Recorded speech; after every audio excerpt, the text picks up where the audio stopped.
Hello everyone and welcome back to my YouTube channel. So guys, in this video I'm gonna show you how can you add new emojis on your iPhone or iPad. So guys, if you're using iPhone or iPad and want to get new emojis on your iPhone, I'll help you how can you do this. So let's get started without wasting any time. So guys, first of all you have to open your settings here, and guys, after opening your settings you have to scroll it below. From here you will see the option of general, and now at here you will see the option of keyboard. You have to click on this and scroll it below.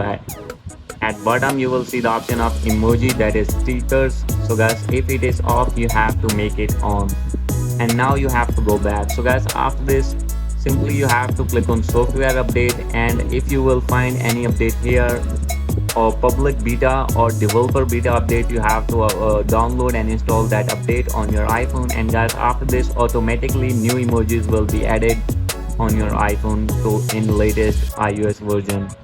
So guys, this is the way to get new emojis. Hope you like this video. If you like this video, please do subscribe my channel. Thank you.